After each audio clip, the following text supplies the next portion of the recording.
제가 20대에 고향에서 정묘소를 하고 했다고 했죠. 그때 저보다 5살 많은 동네에 형이 있었는데 그 형은 키가 작고 또 성격도 매우 부드러웠지만 해병대를 지원할 만큼 몸은 매우 다부졌습니다. 그 당시 동네 청년회 회장을 맡고 있었는데 제가 정묘소를 하다 보니까 자주 만나는 편이었습니다. 하루는 이 형이 결혼을 하는데 알고 보니 충청도에 있는 어느 목사님 딸이라고 했습니다. 한 번은 제가 형한테 형수님 또 목사님 따님인데 교회에 오시라고, 만약에 형이 오지 못하면 형수님이라도 신앙생활을 하지 않겠냐고 권한 적이 있습니다. 그때마다 그 형은 어머니 때문에 못 간다면서 어머니 돌아가시면 그때 같이 가겠다고 약속했거든요. 그 어머니가 어떤 분인지 저도 너무나도 잘 알았기 때문에 그 어머니 그렇게 힘든 시어머니 돌아가시면 오겠거니라고 이렇게 생각을 했죠. 그러나 그 약속은 10년이 지나도록 지켜지지 않았습니다. 하루는 동네를 지나가다가 그 형의 장인, 장모인 목사님과 사모님을 먼 발치에서 보게 됐는데요.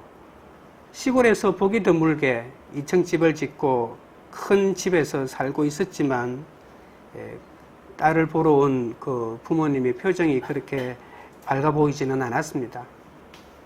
목회자 가정에서 자랐지만 시어머니가 무서워 교회도 못 가는 수준의 신앙이라면 어떻게 험한 고난의 때에 신앙을 지킬 수가 있겠습니까? 오늘은 이 신실한 믿음에 대하여 서머나 교회에 대하여 살펴보도록 하겠습니다. 서머나 교회는 첫째로 실상은 부유한 자였습니다. 8절입니다. 서머나 교회의 사자에게 편지하라. 처음이며 마지막이요 죽었다가 살아나신 이가 이러시되. 서머나는 에베소에서 북쪽으로 80km 정도 떨어진 항구 도시입니다. 이즈미르라고 하는 이름으로 지금까지 남아있는 유일한 도시이기도 하죠. 그 당시 인구가 20만 명 정도였기 때문에 엄청난 크기의 도시라는 것을 알 수 있습니다. 항구 도시이기 때문에 무역과 경제와 문화의 중심지 역할을 했죠. 소아시아의 왕관이자 꽃이라 불릴 정도로 아름다운 지중해 연안 도시로 로마 여신을 섬기고 황제 숭배를 위한 신전도 건축할 만큼 로마에 충성을 다한 그런 도시였습니다. 그 충성의 대가로 경제 부흥이 있었고, 왜냐하면 황제 숭배를 위한 신전이 세워지는 도시는 로마 당국에서 엄청난 경제적인 지원을 해줬기 때문에 서로 자기 도시에 짓겠다고 경쟁을 했고, 자기 도시에 그것을 짓게 되니까 경제적인 지원을 받고 부흥이 일어났던 것이죠. 그래서 이 황제 숭배 때문에 그 도시 전체가 엄청난 부가 넘쳐나고, 특별히 황제 숭배를 행하는 제사장들은 엄청난 돈을 끌고 모으게 됐습니다. 그러면서 하나님을 신으로 섬기는 그리스도인을 자연적으로 핍박하게 되겠죠. 서머나는 향료인 미르라고 하는 말입니다. 집안의 배인 냄새를 제거하거나 또 시신에 넣는 방부제 역할을 했습니다. 서머나는 핍박과 고통 속에서도 믿음을 지키라는 이 서머나 교회가 썩어질 세상에서 모든 것을 새롭게 하는 방부제 역할과 하나님의 영광을 드러내는 향유 같은 그런 교회라고 하는 사명과 교회의 도시의 이름이 맞아떨어진다고 할 수 있겠죠. 서머나 교회에 오신 주님은 오늘 8절에서 보듯이 처음이요 마지막 되시는 주님이 찾아오시고, 그리고 그 주님은 죽었다가 살아나신 분이라고 말합니다. 우리는 예수님이라는 것을 대번에 알고 십자가에 죽었다가 부활하신 그것을 말한다는 것을 알 수 있겠죠. 원래 성경에서 처음이요 마지막이신 분은 하나님이시죠. 하나님만 이런 표현을 쓸 수가 있습니다. 그리고 요한계시록 나중에 보면 이 헬라어의 첫 알파벳인 알파, 그리고 마지막에는 오메가를 붙여가지고 알파와 오메가이신 이런 표현도 쓰는데, 원래 하나님에게만 붙일 수 있는 이 표현을 예수님에게 붙이고 있다고 하는 말은 무슨 뜻이겠습니까? 예수님이 곧 하나님이다. 하나님의 모든 권능을 가지고 직접 역사하시는 분이시다. 그런 것을 알려주는 거겠죠. 그리고 특별히 이 스무나 교회에 찾아오신 예수님은 이 하나님의 권세로 무슨 일을 하셨나요? 죄와 사망의 권세를 깨뜨리고 부활하셨다라고 하는 것을 강조하고 있습니다. 주님은 지금도 살아계셔서 스무나 교회를 찾아오십니다. 물론 지금 우리 교회도 찾아오시죠. 지금 고난을 겪고 있는데 이 최악의 고난이 뭘까요? 죽음이겠죠. 그 죽음을 그런데 주님께서 이기셨다라고 하니까 얼마나 큰 위로와 용기가 되겠습니까? 죽을 것 같은 고난이 죽음은 아니잖아요. 그런데 주님은 이 죽음을 이기고 승리하신 분이니까 그 주님이 찾아오셔서 우리를 위로할 때 당신이 내 고통을 아느냐? 나도 그 고통 당했는데요. 내가 죽을 것 같은 고난을 내가 당하는데 네가 아느냐? 내가 죽었었는데요. 이렇게 말하는 사람이 와서 위로할 때 그 위로가 통한다는 그런 말이죠. 스무나 교회는 창조주요 심판자이신 주님의 편지로 말할 수 없는 위로를 받고 다시 한번 고난에서 신앙의 순수성을 지켜나갈 것을 다짐하고 있습니다. 9절입니다. 내가 내 환난과 궁핍을 알거니와 실상은 내가 부요한 자니라. 자칭 유대인이라 하는 자들의 비방도 알거니와 실상은 유대인이 아니요 사탄의 회당이라. 오늘 이 첫 번째 단락이 실상이 무엇인지 알아야 된다고 말하고 있죠. 그래서 실상이라고 하는 단어가 이 구절에 구체적으로 2번이나 들어갑니다. 예수님은 스무나 교회가 비록 환난을 당하고 궁핍하지만 실제는 부유한 자라고 이렇게 역설적으로 대답하고 있거든요. 오늘 구절에 보시면 주님은 3가지를 안다고 했습니다. 환난을 알고 궁핍을 알고 비방을 안다. 이 3가지 주님은 알고 계시다고 이렇게 말하고 있죠. 세상에서는 이 3가지는 가장 비극적인 문제입니다. 너무나도 저주 같은 인생을 사는 사람을 이 3가지로 말하지 않겠습니까? 환난과 궁핍과 비방을 당하고 있는 것. 내가 환난을 당하고 있는데 경제적인 돈이 하나도 없고 그래서 내 주위에 있는 모든 사람이 나를 욕하고 있는 이 상황에서 어떻게 버텨나갈 수가 있겠습니까? 그런데 성경은 세상 사람들은 문제라고 하는 이 3가지가 그리스도를 위하여 고난받는 것은 슬픔이 아니고 특권이라고 말하고 있다는 겁니다. 바울도 빌립보서 3장 10절에서 이런 말을 하죠. 그리스도의 고난에 참여함을 나는 알기를 원한다. 그리스도의 고난에 참여하기를 알기를 원한다고 왜 바울이 이렇게 말했을까요? 그 뒷부분에 이렇게 말합니다. 왜냐하면 그의 죽으심을 본받기 위해서 주님을 위해서 죽겠다 뭐 그런 각오죠. 아무리 원수들이 괴롭혀도 주님이 알아주신다면 견딜 수 있고 왜? 주님이 그 길을 가셨으니까 뭐 그런 겁니다. 스무나 교회의 환난은 우상 숭배를 거절하고 믿음을 지키기 위해서 생긴 거죠. 황제 숭배를 거부하는 그리스도인들은 첫 번째로 당하는 불이익이 뭐냐면 직업을 잃어버렸습니다. 그 당시는 길드라고 하는 같은 동족을 가지고 있는 직업군들이 모여가지고 그 장사를 함께 했거든요. 그런데 만약에 예수를 믿는다, 그리스도인이라고 하는 게 밝혀지면 그 길드에서 쫓아냈거든요. 그러면 직업을 가질 수가 없었습니다. 장사를 할 수가 없었습니다. 경제활동을 할 수 없는 그리스도인은 자연히 가난할 수밖에 없죠. 하루 벌어 하루 먹는 사람이 직장이 없다면 얼마나 그 가난이 궁핍을 겪겠습니까? 또한 유대인과 이방인 폭도들이 황제 숭배를 거절하는 그리스도인들의 재산을 강탈해 갔습니다. 저 집은 그리스도인이다 라고 하면서 저 집을 약탈하자. 약탈하는 것은 자신의 정의를 이루는 것이고 황제를 숭배하기 위한 신앙 고백이라고 여기면서 아무런 양심의 거리낌 없이 그리스도인들의 재산을 털고 강탈해 갔던 것이죠. 그러니 직장도 없고 있는 재산도 다 강탈당하는 그리스도인들이 그냥 상대적인 궁핍이 아니고 극단적인 절대적인 가난에 찌들려서 먹고 사는 문제가 어렵고 뜯을 수밖에 없는 일이 생긴 게 된 거죠. 일하기 싫고 게으른 사람들이 아닙니다. 예수를 믿기 때문에 가난할 수밖에 없는 그런 환경에 속한 사람들이죠. 구약에서는요, 가난은 하나님을 떠났기 때문에 생긴 벌이라고 말합니다. 그러니까 하나님의 백성들은 절대로 가난할 수 없고 믿음을 가진 사람들의 마지막은 항상 거부가 되었더라. 하나님이 엄청난 축복을 주었더라. 이렇게 마무리하거든요. 그런데 신약에서는 종종 하나님을 따르는 자들의 운명이 가난이라고 말하는 본문이 많이 나타난다는 겁니다. 예수님의 산상수훈 기억하시죠? 예수님의 산상수훈 첫 번째가 심령이 가난한 자는 복이 있나니 천국이 저희 것임이라고 말합니다.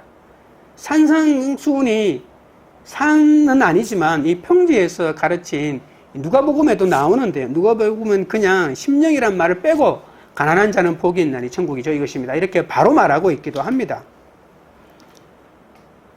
스무나는 물질로 차고 넘치는 도시였죠. 물질의 풍요는 그러나 황제를 숭배하는 자들만이 누릴 수 있는 고난이 되었습니다. 아무리 그 도시의 경제가 활성화되고 돈이 넘쳐나지만 예수를 믿는다는 그 하나만으로 그 어떤 경제적인 이권에 참여하거나 경제적인 일에 종사할 수도 없기 때문에 극단적인 가난에 내몰렸던 것입니다. 그래서 궁핍함을 당하는데 주님이 찾아오셔서 내 궁핍함을 내가 알고 있다라고 말하는 것이죠. 서머나 교회 성도들은 가난이라고 하는 것은 자신의 신앙의 순수성을 지키기 위한 믿음의 흔적이라는 겁니다. 아무리 환난이 와도 성도의 환난은 가치가 있다고 오늘 본문이 말합니다. 하나님이 알아주시는 것이 최고의 가치 아니겠습니까? 내가 아무리 많은 것을 갖고 내가 육체적인 물질을 모아서 쾌락을 누린다 하더라도 하나님이 난 그거 모른다라고 말하면 이 땅에서 잠깐 누리는 것이긴 하겠지만 아무런 의미가 없다는 그런 말이잖아요. 그런데 주님이 알고 있다라고 하는 그 궁핍은 의미가 있는 것 아니겠습니까? 고난은 영원하지 않습니다. 그리고 주님은 알아주십니다. 하나님은 우리가 겪는 환난임에도 불구하고 우리가 상상하는 것 이상으로 훨씬 더 내가 어떤 것을 상상하든지 그 상상 이상으로 우리를 더 엄청난 영적인 부요함으로 우리를 채워주신다라고 하는 것입니다. 그것이 바로 그리스도의 길에 동참하는 자들에게 주시는 하나님의 축복입니다. 주님은 스무나 교회가 유대인들에게 받는 비방을 아신다고 했죠. 황제에게 신전을 지어 바치고 신으로 숭배하면서 부유해진 스무나에는 그리스도인을 미워하는 유대인들이 너무 많이 살고 있었습니다. 유대인들은 황제 숭배를 합리화하면서 막강한 상권을 틀어지고 있는 그런 사람들이었는데 그리스도인들이 차츰차츰 늘어나자 자신들이 위기를 느꼈던 겁니다. 자신들이 이 도시에서 누리는 고난을 그리스도인들 때문에 침해당할까봐 걱정을 했던 것이죠. 그래서 그리스도인들을 모함하기 시작합니다. 그리스도인들은 황제 숭배를 거부함으로 황제와 로마의 종교를 기만했다고 교회를 고발했던 것이죠. 물론 자신들은 황제 숭배를 안 합니다. 우리는 황제 숭배를 찬성한다고 반대한다고 노골적으로 말하지도 않습니다. 다만 그들이 뒷돈을 얼마나 관리들에게 쏟아내는지는 모르겠지만 황제 숭배를 안 해도 되는 특권을 그들이 누리고 있었다는 것이죠. 경제적인 부를 얻으면서도. 그러면서 그들이 가지고 있는 우상 숭배에 안 빠지려고 그리스도인들을 고발하고 비난하기 시작했다는 겁니다. 유대인들은 이 로마가 추구하는 정치가 무엇인지 종교의 습성을 너무나도 잘 파악했기 때문에 효과적으로 그리스도인들을 고소하기 시작했던 거죠. 다른 사람 같으면 생각하지도 못한 너무나도 이제 구약의 뿌리를 둔 신약이니까 신약을 또 너무 잘 알고 있잖아요. 그러니까 너무나도 기가 막히게 이방 이교도들은 알지 못하는 이유들을 끄집어내서 그리스도를 공격하고 예수 믿는 사람들을 공격했던 것입니다. 유대교는 한마디로 로마의 앞잡이가 되어서 악랄하게 교회를 핍박했죠. 우리가 일제시대 때도 조선인이 변절했을 때 더 악랄하게 그 조선인들을 핍박하는 것을 우리가 알고 있는 것처럼 유대인들도 그렇게 했던 겁니다. 이방 제사 의무를 면제받고 있었는데 그리스도인들 때문에 황제 숭배에 참여하게 될까봐 자신들만 보호를 받으려고 로마에 아부하면서 그리스도인들을 희생양으로 삼아갔던 겁니다. 유대인들은 예수님도 신성모독으로 십자가형으로 처형시킨 자들 아닙니까? 그러면서도 자신들은 신성모독은 우리는 절대로 하지 않는다고 자랑했던 자들입니다. 오늘 본문에 보시면 주님은 유대인들을 향해서 실상이란 말을 한 번 더 사용하시면서 사탄의 회당이라고 말합니다. 예배드리는 곳인데요? 아니야. 나한테 예배드리는 것이 아니고 사탄을 숭배하는 그런 곳이야 라고 말하는 겁니다. 회당은 유대인들이 예배드리기 위해서 모이는 장소죠. 그러니 회당에 모여서 하나님을 예배하고 성경 공부를 하고 성경 토론을 하고 오만 것들을 다 합니다. 그런데 그들이 이 회당에 모여서 하는 모든 일이 하나님을 대적하는 사탄의 일이라고 말하고 있는 것이죠. 유대인들은 혈통으로 보면 하나님의 언약 백성 아닙니까? 하나님의 언약의 유업으로 누리는 참 백성입니다.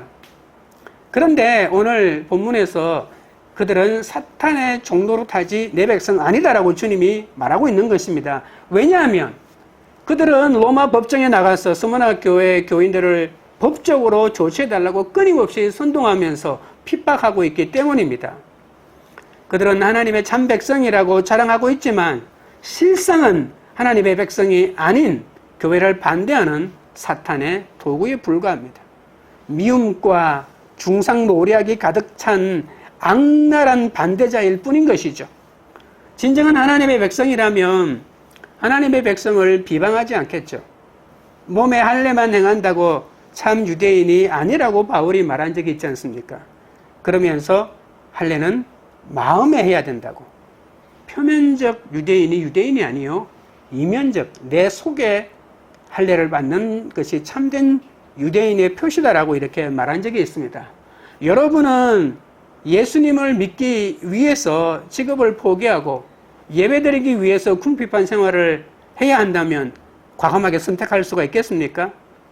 물질의 신을 만몬신이라고 하잖아요. 이 만몬 앞에서 벌벌 떨며 일이 바쁘고 생계가 딸리면 예배에 빠지는 것을 너무 당연하게 여기지는 않습니까? 서문화 교회는 세상과 하나님 사이에서 세상을 선택하지 않고 하나님을 선택했습니다. 예수님은 자신을 선택했기 때문에 자신을 선택한 대가로 당하는 환난과 궁핍과 이 비방이라고 하는 시험을 당하는 서문화 교회와 또 당신의 백성들을 아신다고 격려하고 있는 거죠. 서문화 교회 성도들은 예수를 믿는다는 이유로 직업도 잃고 사회 혜택도 전혀 받지 못했지만 서로 도우며 나눠줄 것만 있는 인생을 살아가고 있습니다. 드러나는 공로가 없어도 가난하고 애통한 마음으로 예수만 주로 섬기는 자를 주님이 축복하신다는 것 믿으셔야 합니다. 적용 질문 드립니다. 바쁜 일이나 생계가 달린 일 때문에 예배 빠지는 것을 당연하게 생각하지 않습니까? 가난하고 애통한 마음으로 하나님을 택하는 자가 진짜 부요한 자임을 믿습니까? 둘째는 장차받을 고난을 예비합니다. 10절 상반절입니다. 너는 장차받을 고난을 두려워하지 말라. 볼지어다 마귀가 장차 너희 가운데에서 몇 사람을 오게 던져 시험을 받게 하리니 너희가 10일 동안 환난을 받으리라. 주님은 서문화 교회가 받을 고난이 있다고 알려주시는데 그것을 오늘 본문의 10절 상반절에 두 번이나 이 장차라고 하는 말을 쓰면서 말하고 있죠. 장차 받을이라고 하는 이 말은 불가피하게 일어나는 사건을 말합니다. 피할 수가 없습니다. 주님은 지금 힘든 일을 겪고 있는 서문화 교회에게 고난이 그칠 것이라 이렇게 말하고 있지 않습니다. 지금까지 받았던 고난이 계속될 것이다 이렇게 말하고 있다는 거죠. 그러나 그 고난을 두려워하지 말라고만 합니다. 고난을 당하면 고난을 끊어주고 고난을 멈추게 해줘야만 되는데 하나님의 방법은 그 고난을 멈추는 것이 아니라 그 고난을 견딜 수 있도록 두려워하지 말라고 말하고 있다는 겁니다. 이 말은 두려운 환난 속에서도 하나님의 백성답게 증인의 사명을 다하라 그런 말이겠죠. 장차 받을 고난은 고난이 다가왔는데 피할 수 없는 고난이라고 말했습니다. 예수님도 성도들이 이 땅에서 받는 복은 뭐와 함께 주어진다고요? 박해와 함께 주어진다고 말하고 있습니다. 그러니까 이 땅에서 현세에서 받는 모든 축복은 이 박해와 환난을 통해서 받는다 이렇게 주님이 말하고 있다는 거죠. 성경은 쉬운 인생은 없다라고 이렇게 말합니다. 장차 받을 환난을 고난을 이기고 부유한 삶을 살려면 그것을 대비하고 예비하는 수밖에 없다는 것을 본문이 말합니다. 그럼 어떻게 그 고난을 두려워하지 않고 예비할 수 있을까요? 예수님이 고난 중에 죽었다가 다시 살아나셔서 고난의 배후에 있는 마귀를 괴멸시켰잖아요.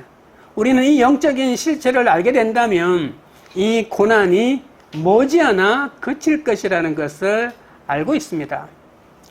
부활의 주님은 우리를 능히 지켜주실 뿐만 아니라 죽음 속에서도 우리를 부활시킬 수가 있습니다. 혹여라도 그분이 또는 내가 죽음을 당하는 일이 있더라도 그 죽음 속에서 부활시킨다는 거죠. 성도에게 장차받을 고난이 있는 것은 누구 때문이라고요? 사탄 때문이죠. 여러분, 세상에서 다가오는 모든 악의 근원은 사탄 때문이고 그 사탄의 유혹에 넘어가는 나 때문에 일어나는 이 두 가지 이유인데 가장 근본적인 이유는 바로 사탄이 존재하고 있기 때문이죠. 황제 숭배를 거부한다고 감옥에 가둔 자들은 로마 관리들이겠죠. 하지만 그 배후에는 마귀가 있다는 겁니다. 여러분, 오늘 10절 상반절에 마귀라는 단어가 나오고 9절에는 사탄이라는 말이 나오죠. 똑같은 단어입니다. 바로 마귀가 사탄을 말합니다. 우리가 보통 말하는 귀신들하고는 다른 존재입니다. 귀신을 부리고 있는 존재가 사탄이고 사탄이 바로 마귀입니다. 그래서 마귀에다가 들자를 붙여서 말하면 틀린 표현이 됩니다. 악하고 엄난한 세상에서 경건하게 살고자 하는 성도는 이 사탄의 시기를 받아 박해를 받을 수밖에 없습니다. 그래서 위로의 말로 문제를 회피하기보다는 장차 받을 고난을 말씀으로 미리 듣고 예비해야 한다라고 이런 말입니다. 예수 믿으면 무조건 축복만 받는다라고 이렇게 믿고 나가다가 환난이 오면 믿음을 버리기 십상이죠. 그렇지 않다. 그래서 말씀을 통해서 내 삶 가운데 다가오는 고난을 해석하고 말씀으로 준비해 나가야 된다. 그런 뜻입니다. 그럴 때 두려움을 이길 수 있다는 겁니다. 여러분, 두려움을 이기면 거의 싸움의 90%를 이긴 것입니다. 교회란 하나님 나라의 목격담을 말하는 사람들이 모여서 하나님 나라를 보여주는 공동체 아니겠습니까? 이 목격담을 이야기하고 하나님만 살아계신 것을 보게 하려고 하나님에게 나에게 고통을 허락하셨던 것이죠. 여러분, 세상 사람들처럼 돈 많이 번 사람, 예수 안 믿는 사람 중에 얼마나 많은지 모릅니다. 우리나라에 제일 돈 많이 번 사람, 예수 믿는 사람이 아니잖아요. 세계도 마찬가지입니다. 그런데 우리에게 고난을 통해서 그 이루어낸 것들을 통해서 살아계신 하나님을 보여주려고 하나님이 우리에게 고난의 삶을 허락하신 것이다라고 하는 거죠. 감옥에 갇히는 고난이 일어나는 이유는 본문이 분명하게 말합니다. 시험을 받게 하기 위해서 오게 던졌다라고 이렇게 말하죠. 사탄은 우리가 감옥에서 하나님을 버리도록 끊임없이 우리를 감옥에 집어넣겠죠. 그러나 하나님은 그것을 이용합니다. 사탄은 우리를 죽이려고 감옥에 집어넣지만 감옥에 들어간 성도는 그것 때문에 하나님을 버리는 것이 아니라 믿음을 버리지 않고 이 시험을 잘 통과한다는 것입니다. 여러분, 시험이라고 하는 것은 내 믿음이 참인지 거짓인지 구별하는 효과적인 시험대 아니겠습니까? 안 당해도 되는 고난이 아니라 궁핍과 환난이야말로 내가 진정으로 부요함을 누리는 하나의 비결이라는 겁니다. 우리는 모두 마귀의 시험에서 며칠 동안요? 10일 동안 갇히게 된다는 겁니다. 10일은 제한적이긴 하지만 매우 가혹한 시험 기간이기도 합니다. 왜냐하면 감옥에 집어넣는 목적은 하나님 편에서는 시험이지만 우리를 감옥에 집어넣은 사람들은 우리를 사형 선고하려고 그렇게 한 것이기 때문에 여러분, 두려움을 쉽게 떨쳐낼 수는 없을 것입니다. 예수 믿는 것 때문에 우리는 궁핍의 감옥에도 들어가고 비방의 감옥에도 들어가고 오해의 감옥에도 들어가고 질병의 감옥에도 들어갈 수 있습니다. 그런데 이 내가 감옥이라고 여기는 이 모든 것들이 하나님의 나를 시험하고 있다고 여기면 통과하고 이겨낼 수가 있는 거죠.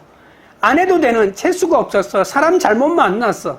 남편 잘못 만나고 아내 잘못 만나고 부모 잘못 만나고 자식 잘못 만나서 이 고난 당한다고 생각하면 이건 벗어나기 위해서 발부동을 치는 거겠죠.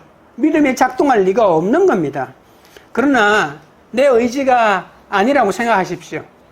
하나님이 나를 이곳에서 내 믿음을 단련하기 위해서 내 부족함을 보라고, 내 잘못도 보라고, 그리고 교정하고 처방하고 온전하게 되라고 시험을 통해서 나를 또 온전한 사람으로 만들기 위해서 나에게 이런 시련을 허락하셨다고 생각하면 견뎌내고 이겨내지 않겠습니까? 어떤 사람이라도 지금 당하는 고난이 영원한 사람은 없습니다. 미모가 영원하지 않듯이 고난이 영원하지 않습니다. 어떤 사람은 이렇게 말할 겁니다. 평생을 이렇게 힘들게 산다고요. 그래도 7, 80년 아니겠습니까? 너무 그렇게 남의 인생이라고 쉽게 말하지 말라고 얘기할 수 있겠지만 여러분, 기독교는 근본적으로 이 땅에서 이루어지는 일만을 기준으로 말한다면 할 말이 별로 없습니다. 그러나 우리에게 시간은 영원이라고 하는 시간이 펼쳐져 있지 않습니까? 또 다른 시간이 있다는 것입니다. 그렇다고 해서 이 땅은 포기하고 저 세상만 위해서 살자, 그런 말은 아닙니다.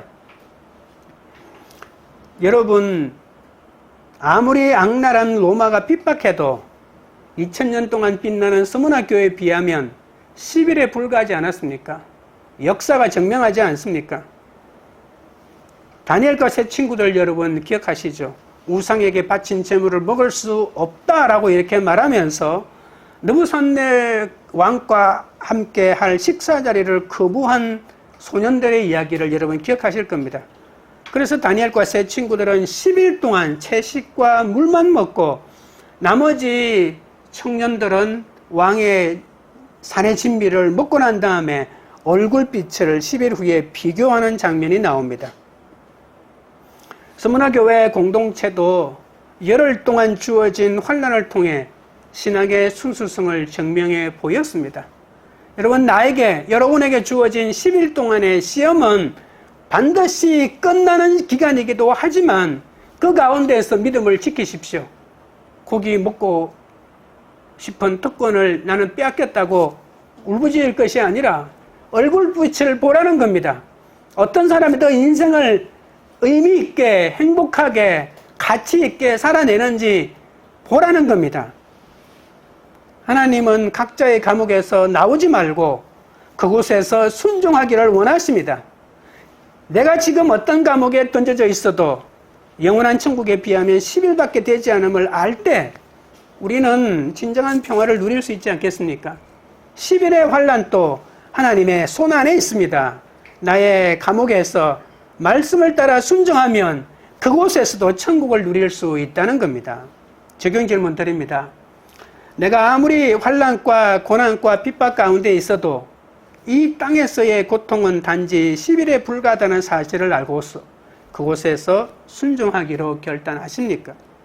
셋째는 죽도록 충성합니다. 10절 하반절입니다. 내가 죽도록 충성하라. 그리하면 내가 생명의 관을 내게 주리라. 주님은 환난과 핍박, 궁핍 가운데 있으면서 장차 받을 고난을 예비해야 하는 서머나 교회에게 죽도록 충성하라고 말합니다. 충성이라고 하는 말의 원어는 피스토스인데 믿는다는 말과 같은 단어입니다. 믿음은 내가 주체가 되어 다른 사람이나 사물을 믿는 것이죠. 그러나 내가 충성한다고 하는 말은 다른 사람이 신뢰할 만한 사람이 된다는 그런 뜻입니다. 신실하다는 그런 뜻이죠. 그러니까 이 충성하다라고 하는 말은 이 신실하다고 하는 말로 이해하는 것이 더 올바른 뜻입니다. 신실한 인내, 이것이 감옥에 있는 우리에게 주시는 주님의 해결책입니다. 죽음의 순간에 하나님 앞에서 신실해야 한다는 말이죠. 요한계시록이 말하는 성도의 가장 큰 특징은 바로 이 신실한 인내입니다. 예수님도 충성된 증인으로 죽은 자들 가운데서 먼저 나신 분이라고 소개하고 있지 않습니까? 충성된 증인, 신실한 증인은 자신이 증거해야 하는 것을 위해서 목숨을 내걸 수 있는 사람이죠. 예수님은 자신의 목숨을 위해서, 자신의 사명을 위해서 죽임을 당한 분이십니다. 생명보다 소중한 것이 없는데 생명을 버렸다는 것은 내가 전하는 이것이 정말 진리고 참되다는 것 아니겠습니까? 죽도록 충성하라고 할 때 이 죽도록이라고 하는 말은 중단하지 말라, 그런 말입니다. 중단하지 말라. 고난이 두려워 도망가지 말고 끝까지 자리를 지키라고 하는 거죠. 서머나 교회가 충성을 다하려면 박해와 그리고 격리와 죽음의 자리에서도 신앙을 포기하지 말고 믿음을 지켜야 하는 것이죠. 바울은 사도로서 가장 두려워했던 것이 있었다고 이렇게 고백하죠. 믿음을 지키지 못하고 중간에 버림받을까 봐, 다른 사람에게는 복음을 전하고 나는 그 하나님을 버릴까 봐 늘 두려워했다고 말합니다. 디모데후서 4장 7절에 이렇게 말하죠. 내가 선한 싸움을 싸우고 나의 달려갈 길을 마치고 믿음을 지켰으니 이제 후로는 나를 위하여 의의 면류관이 예비되었다, 이렇게 고백합니다. 내가 충성했는지 아닌지는 시간이 지나봐야 알겠죠. 교회에서 몇 달 혹은 몇 년은 충성할 수 있지만 한 가지를 끝까지 지키기는 너무 어렵습니다. 인생의 마지막 순간에 하나님께 죽기까지 충성하는 것이 얼마나 중요하고 또 필요한지 모릅니다. 그러니까 충성은 도덕적인 능력을 말하는 것이 도덕이 아니라 바로 지키는, 끝까지 지키고 인내하는 그 능력 자체를 말하는 겁니다. 내가 하나님께 충성하느라 로마를 거역할 수 있을 것 같지만 그것은 로마를 가장 사랑하는 방법이죠. 가전 고난에서 하나님밖에 선택의 길이 없었던 스무나 교회가 신실한 삶을 보여주었기 때문에 결국 로마가 이 313년의 기독교를 인정했죠. 로마를 진정으로 사랑하는 사람이 있다면, 역사를 제대로 본다면 로마를 정말 사랑하는 방법은 황제 숭배를 거부하는 것 아니겠습니까? 정부 당국에서 하라는 대로 한다, 이것이 로마를 사랑하는 거다라고 말하면서 정의도 없고 공의도 없이 무조건 시키는 대로 따라하다 보면 나라도 망하고 나도 망하겠죠. 그러나 나는 지금 고난을 당하고 죽을지 모르겠지만 313년이나 걸렸지만 로마는 기독교 국가가 되고 국교로 인정하는 역사가 일어나지 않았습니까? 나를 핍박하는 로마가 여러분 주위에 있습니까? 교회를 못 가게 하는 가족들이 있을 수가 있습니다. 그 가족들과 배우자를 사랑하는 방법은 그들을 말을 듣고 믿음을 포기하는 것이 아닙니다. 그런데도 나는 교회를 가야 한다, 나는 하나님 때문에 가야 한다라고 말하는 것이 그들을 진정으로 사랑하는 것 아니겠습니까? 가정을 파탄내는 것이 아닙니다.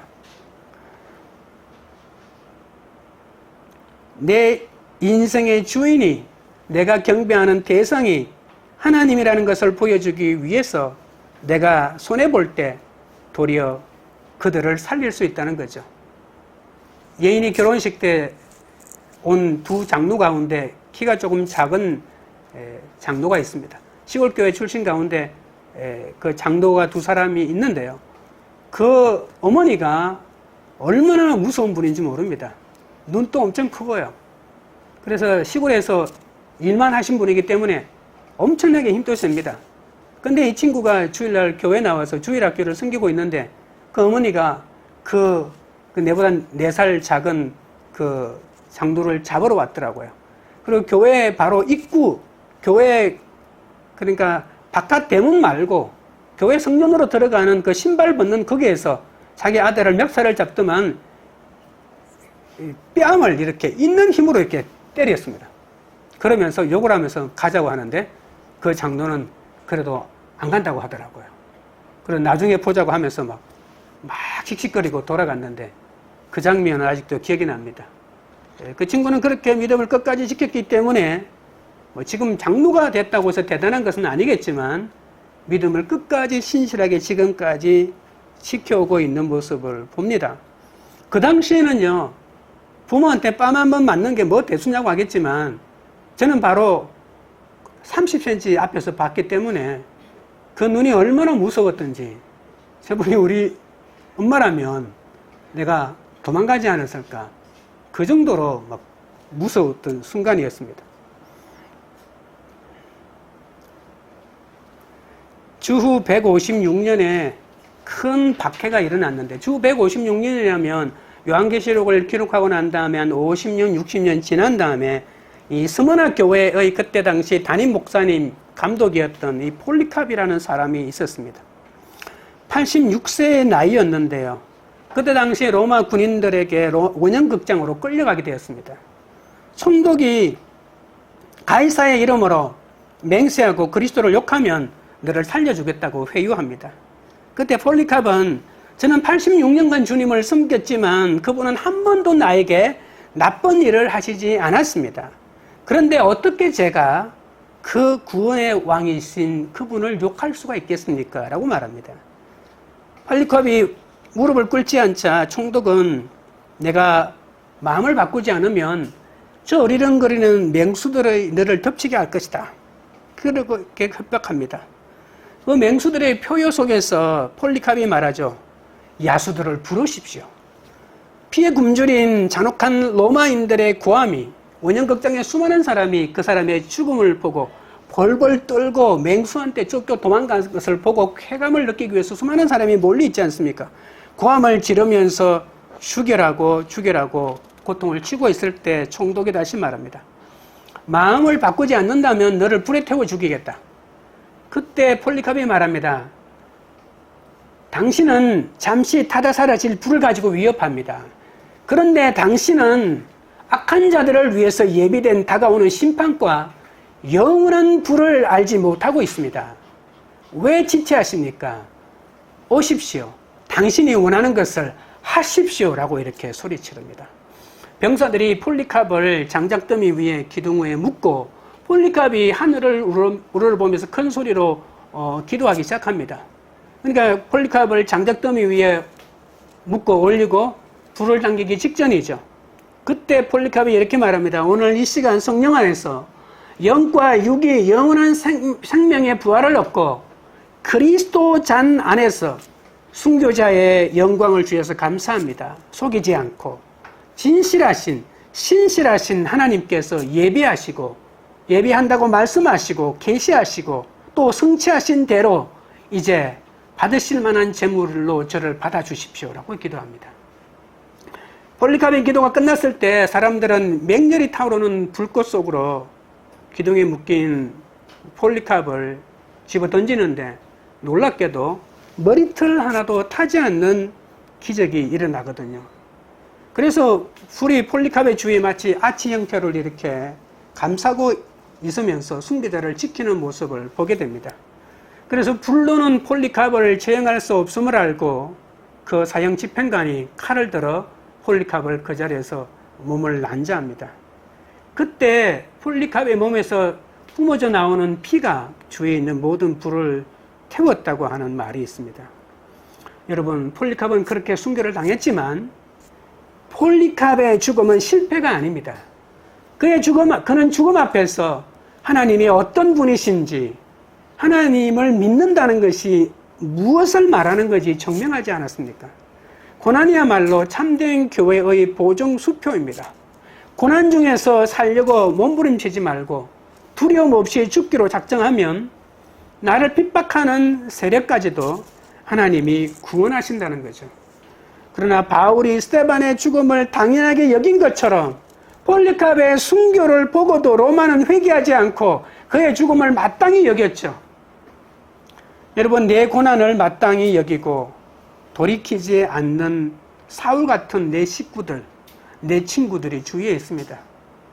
나를 알아주겠지라고 하면서 헌신하고 나를 포기하고 살았지만 가족들은 수십 년이 지났는데도 나를 못 알아주는 일이 얼마나 많은지 모릅니다.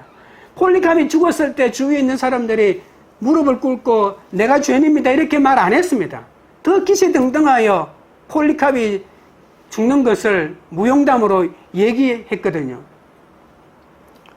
죽기까지 충성하라 하시니 얼마나 두렵겠습니까? 그러나 10일이면 됩니다. 하나님은 10일 동안 환난이 왔다가 사라질 것이니 두려워하지 말라고 하십니다. 이 땅에서 당하는 환난은 주님은 말합니다. 두려워할 것이 아니라고 말합니다.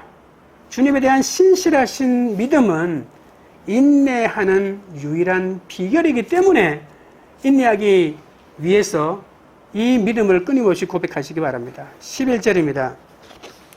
귀 있는 자는 성령이 교회다리게 하시는 말씀을 들을지어다. 이기는 자는 둘째 사망의 해를 받지 아니하리라.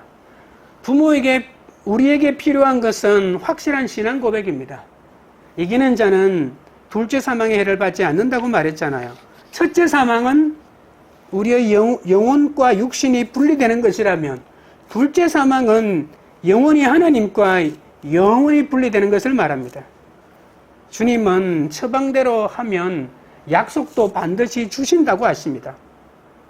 세상 사람들은 모두 죽음을 두려워합니다. 하지만 죽기를 각오하고 하나님이 끝낼 때까지 순종하면 하나님은 반드시 우리에게 생명의 관을 주십니다. 스무나 교회에게서 이기는 자는 죽기까지 신실함을 지킨 자이겠죠. 환난과 궁핍이 지긋지긋하다며 하나님 대신 세상을 택하지 말고 끝까지 하나님을 택해야 합니다. 나 혼자 살겠다고 가정과 공동체를 버리지 말고 가정과 공동체에 잘 속해 있어야 합니다. 끝까지 신실함을 지키는 것은 쉽지 않지만 스무나 교회처럼 고난 가운데 있으면 내가 무엇을 이겨야 할지 그 대상이 분명해진다는 거죠. 어쩌면 핍박 가운데 신앙을 지키는 게 더 쉬울지도 모릅니다. 우리가 늘 물질의 부유함 속에 있으면 하나님을 의지해야 하겠다는 이유가 있을까요? 내가 힘들어도 죽도록 충성하는 모습을 보여주면 사람들이 죽기로 돌아오게 되는 겁니다. 청년회 회장 형과 결혼했던 그 형수가 죽기까지 신실한 믿음을 지켰다면 어떻게 됐을까요? 시어머니뿐만 아니라 그 형과 자신이 낳은 두 아들까지, 물론 그 이후에 더 자식이 있는지는 모르겠습니다. 구원의 길로 인도했을 것입니다. 몇 달 전에 들은 소식인데 그 형의 아들 가운데 27살 먹은 아들이 있었는데요. 첫째는 아닙니다. 첫째는 제가 있었을 때 있었으니까 아마 둘째, 셋째 정도 되겠죠. 그 형의 아들 가운데 27살 먹은 아들이 동네 뒷산에서 목을 매 죽었다는 소식을 들었습니다. 물론 결과론이긴 하지만 그 형수가 끝까지 신앙을 지켰다라면 피할 수 있었던 비극은 아닐까라고 생각이 들었던 거죠. 어쩌면 그 형수의 마음속에 피를 토하면서 내가 하나님을 버린 결과가 아들에게 미친 것은 아닐까라고 이렇게 울부짖었을지도 모릅니다. 나의 환난이 힘들어도 인내하며 말씀에 순종하는 것이 생명의 길이라고 해도 하나님이 주신 환경을 벗어나 내 뜻대로 사는 것은 영원한 사망이라고 해도 우리는 끊임없이 사탄에 속아 넘어갑니다. 속아서 떠나고 속아서 헤어지고 속아서 목숨마저 그냥 내던지는 거죠. 내 원수의 최고 무기는 나를 죽이는 것이지만, 죽이겠다고 협박하지만 나의 최대의 무기는 뭡니까? 내가 스스로 먼저 죽는 것이죠. 어디를 봐도 길이 없고 도움받을 곳이 없다면 죽기로 작정하고 하나님이 끝내실 때까지 뭐 한다고요? 인내하는 수밖에 없습니다. 그러면 생명의 관을 받고 둘째 사망의 해를 받지 않습니다. 내가 죽는 최고의 비결은 말씀에 순종하는 것입니다. 그러므로 귀 있는 자는 성령이 교회 주시는 말씀을 들어야 합니다. 오늘 죽음에 이르는 겸손과 순종으로 죽으면 집안을 살리는 그 한 사람이 될 수 있습니다. 적용 질문 드립니다. 장차받을 고난이 두려워 도망갑니까? 죽도록 충성하도록 기도합니까? 배우자, 자식 감옥에서 왜 내가 이렇게 참아야 하나, 살아야 하나라고 하면서 뛰쳐나가려고 하지는 않습니까? 말씀을 맺겠습니다. 서문화 교회는 실상은 부유한 자였습니다. 교회는 물질의 신 만몬을 섬기는 곳이 아니라 예수님 때문에 겪는 환난과 궁핍과 비방을 알아주는 주님이 계신 곳입니다. 서문화 교회는 장차받을 환난을 예비했습니다. 믿음이 부유한 자로 살려면 환난이 다가옵니다. 그 환난이 비방과 궁핍도 가져오지만 그 환난 속에서도 각자의 감옥에 잘 갇혀 있으며 말씀에 순종해야 합니다. 서문화 교회는 죽도록 충성했습니다. 내가 죽음에 이르는 겸손으로 말씀에 순종하면 나 때문에 집안이 살고 나 때문에 교회가 살고 나 때문에 열방이 살아갈 것입니다. 그런 여러분 되시기를 주님의 이름으로 축원드립니다. 찬양 드리고 기도하겠습니다.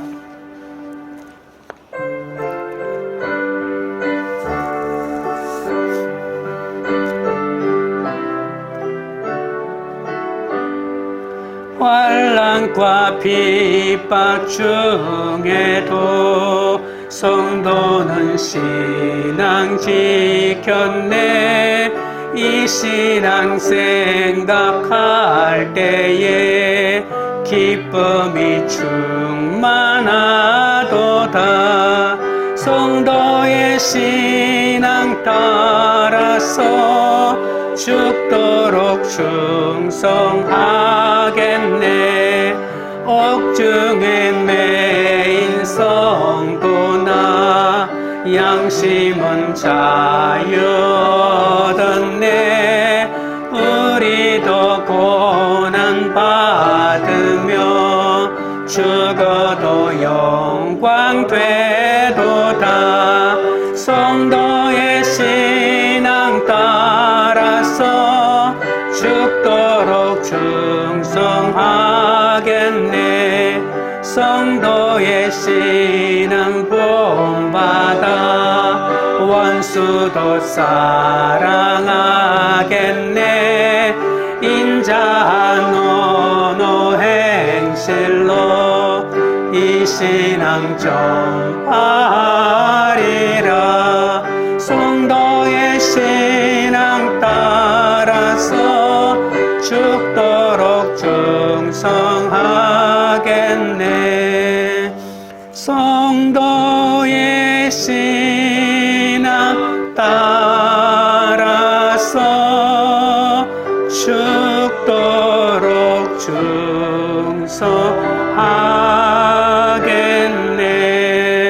충성하겠네.